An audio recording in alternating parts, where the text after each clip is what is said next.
Thursday morning mga ka-guys. Ang pizza November 6 paspasa oy.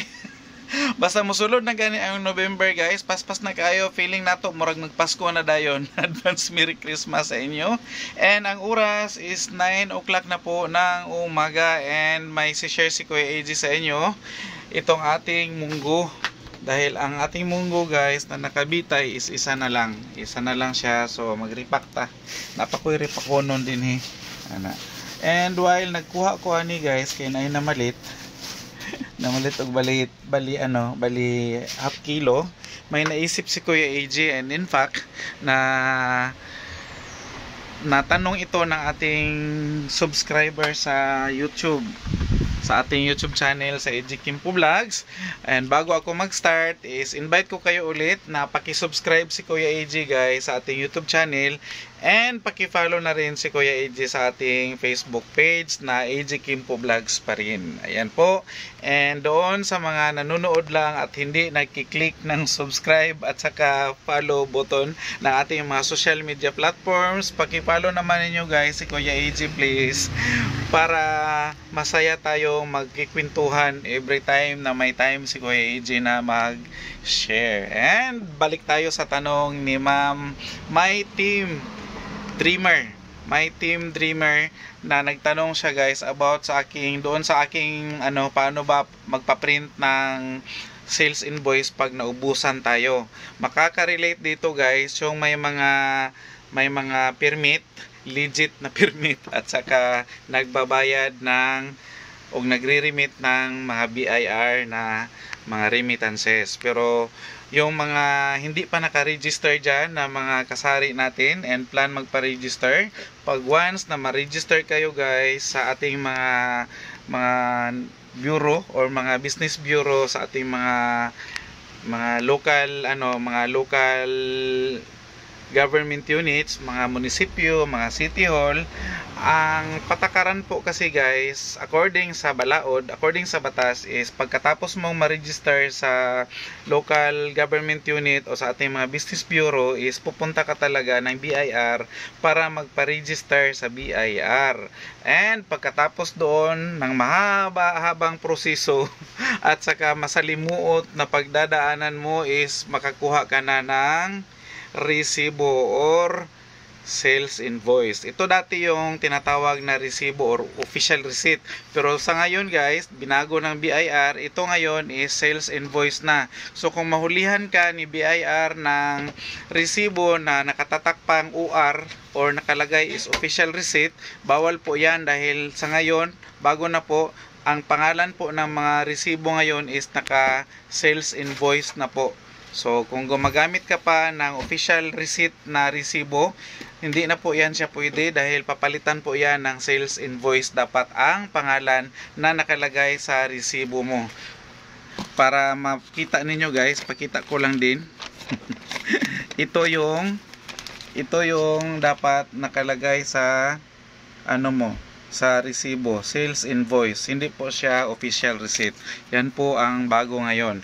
So alam yan ng ating mga kasari na nagpa-process, and meron ding sa meron ding registration sa BIR.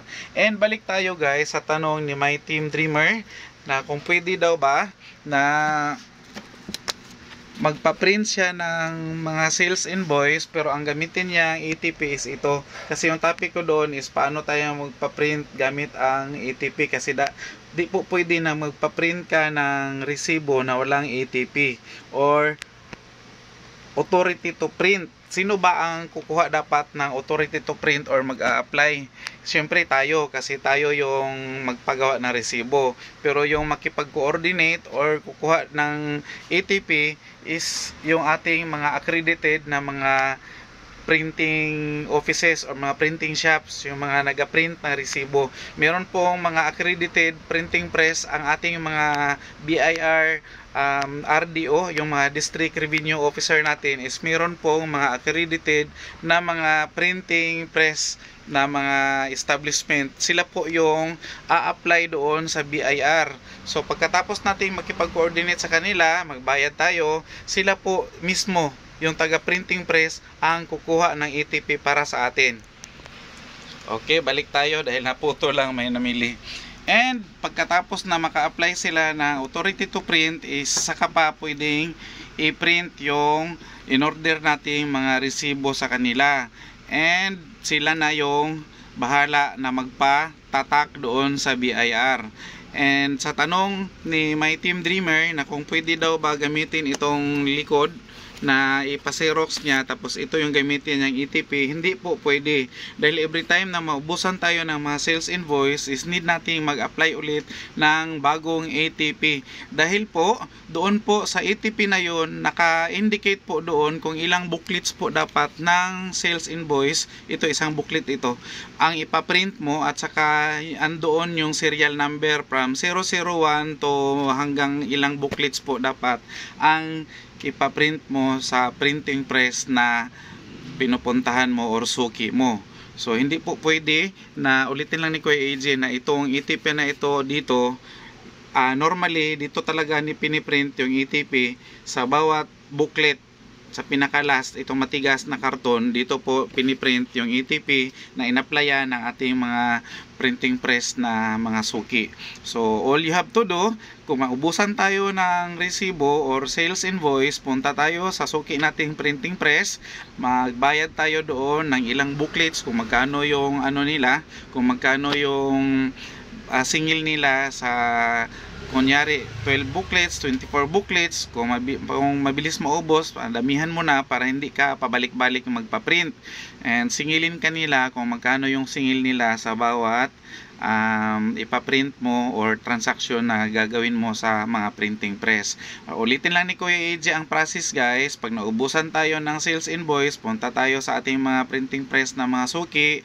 Sabihin natin na magpaprint tayo ng UR. Sila na po bahala magkuha ng ETP or authority to print doon mismo sa BIR kung saang district sila na nasasakop or nasasakupang district. Sa atin dito sa Davao, si Kuya AJ is under po ng RDO 113, Revenue District Office 113 po sakop si Kuya AJ dahil nasa south kami banda, and doon po sa north banda ng Davao is iba po yung kanyang RDO office doon. Pero iisang building lang po yan, pero nakaseparate po yung RDO 113 at saka yung isang district doon sa north banda ng Davao. Ayan po. So, I hope na malinaw yung explanation ni kay AJ, kay My Team Dreamer, ating subscriber sa YouTube na nagtanong kung pwede daw bang gamitin yung kanyang ETP na nakaprint sa likod ng sales invoice. Hindi po pwede.